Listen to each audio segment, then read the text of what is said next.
turi hano ku ishure ritoya ry'Ikiremba aho dusanze abanyeshure aho dusanze urwaruka ariko gatandatu tugasanga bari mu ishuri twashaka tubaze aba dusanze bari imbere yabo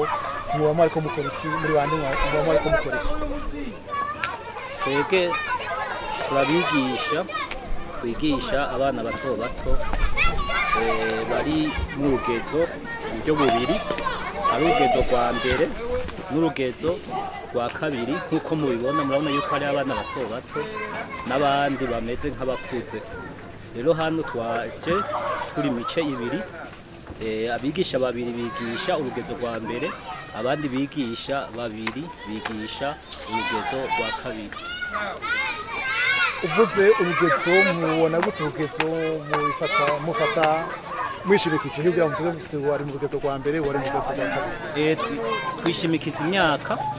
guhera ku mwana mutoya cyane gushitsa ku bana biga mu mwaka wa gatatu mu rugezo rwa mbere cyo twita niveau 1 guhera mu mwaka wa kane gusa mu mwaka wa gatandatu n'abamaze kuja nko mu w'indwi cyangwa mu w'umunani bakibikunze niyo twita urugezo wa kabiri cyo twita niveau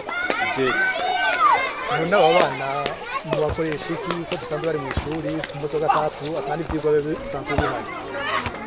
Ego nkuko mumaze kubivuga ni ku ishure ritoya rya Kiremba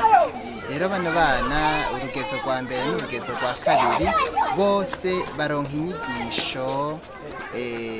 zijanye n'ijambo ry'Imana hanyuma rero ni ukuvuga yuko muri nivo ya mbere barashobora kubamwo abana bakenyi basoma Bibiliya hanyuma mu rugezo rwa kabiri naho nyene hoho baba bashobora kwisomera Bibiliya bidasanzwe rero muri ubwo buryo abana bo mu rugezo rwa mbere ntibahuta barabaha Bibiliya ngo bisomere ariko baca babafatisha ku mutwe amajambo y'Imana bagaca bayafata nk'uko mushobora kuza kubibariza mukumva yuko abana bashobora kuba barafashe amajambo y'Imana yo muri Bibiliya kandi ivyo navyo bikaba bifite intumbero yuko bigomba kugira ngo ijambo ry'Imana ribe mu mitima yabo bakiri batonya bize bibafashe mu rugezo rwo kuba bari mu mashure matonyi n'amashure yisumbuye bikabafasha kubazigama kubera ijambo ry'Imana ari urufatiro rudasanzwe. Murakoze. None aha mubigisha ijambo ry'Imana gusa cyangwa hariho n'ibindi mubigisha bashitano twasanze ngaho n'umunsi wa gatandatu ni rimwe mu ndwi cyangwa bazi imisi yose? Ni rimwe mu ndwi ku munsi wa gatandatu gusa. Mu bisanzwe tubigisha ijambo ry'Imana yonyine gusa kuko twifuje yuko muri iki gihe tugezemo aba bana bacu bokura bakunda ijambo ry'Imana kandi twabakundisha ijambo ry'Imana cyane ko turabona nko mu bihe biza kuza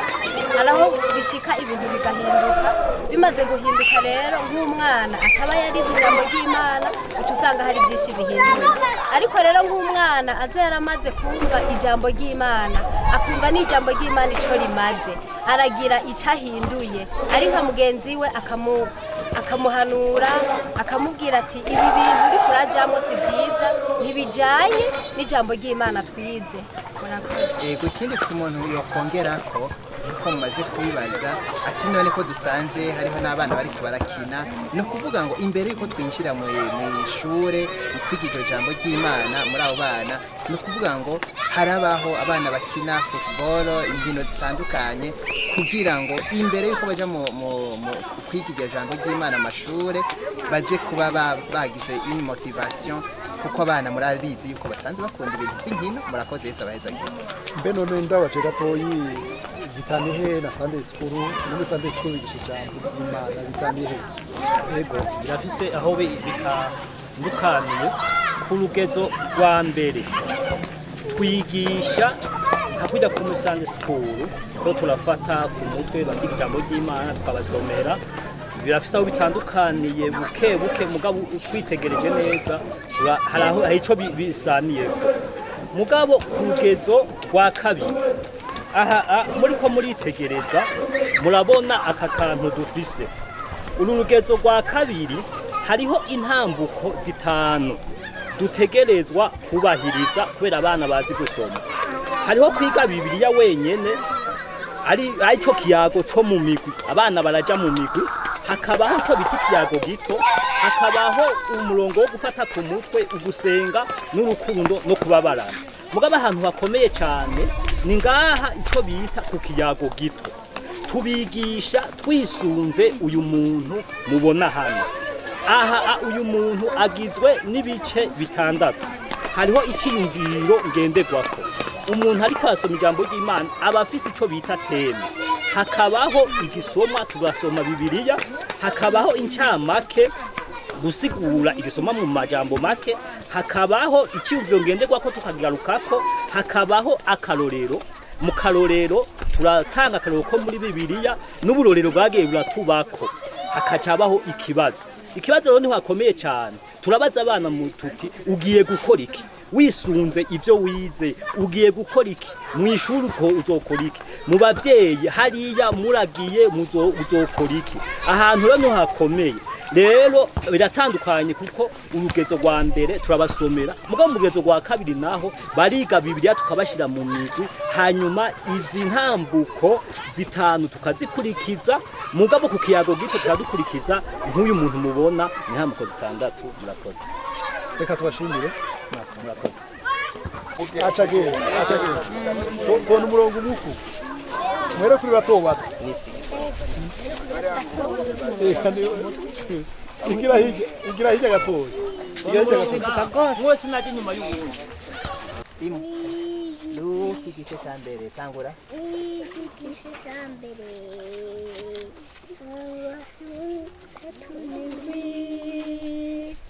Luki igice cya mbere ku murongo wa 37 kuko ata jambo rivuye ku Mana ribura ububasha kuko ata jambo rivuye ku Mana ribura ububasha wenyene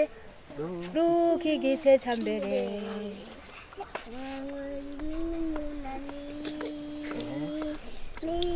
igice cya mbere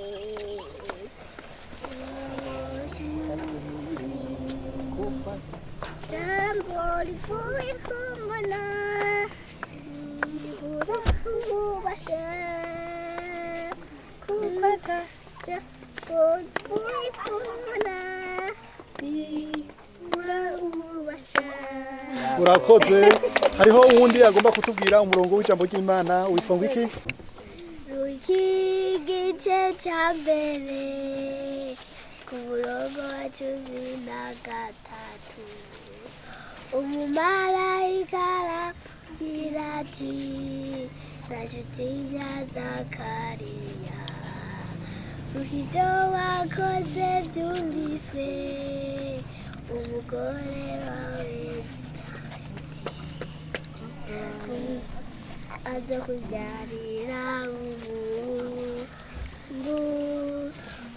uzumite Yohana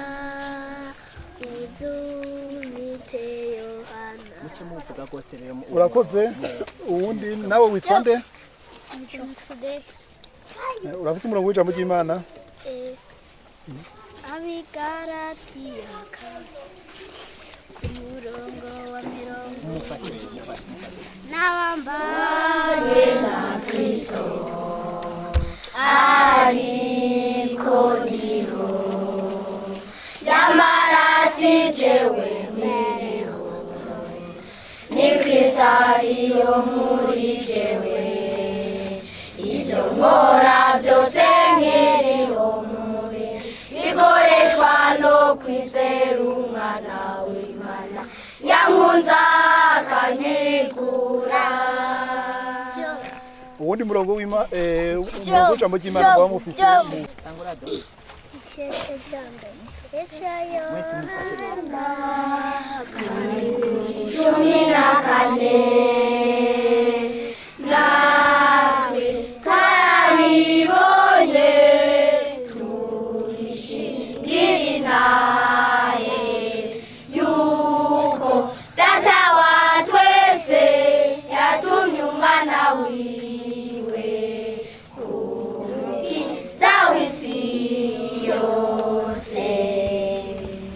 sawa. Jewe nitwa Muhizi Deborah nkafise umurongo w'ijambo ry'Imana nagose mu mutwe mwaka 2008 ku murongo wa 20 mubigisha kwitondera ivyo n'abageze vyose mbe ndi kumwe nawe imisi yose kugeza Yesu agarutse. Akazina kanje nditwa Minani Sifa nkaba mfise umurongo ndafashe kumwe Zaburi 119 ku murongo wa 42 niho nzobona ico ndishura untutse kuko ndizigira ijambo ryawe. Zaburi 119 ku murongo wa 42 niho nzobona ico nishurunutse kuko nisigira ijambo ryawe.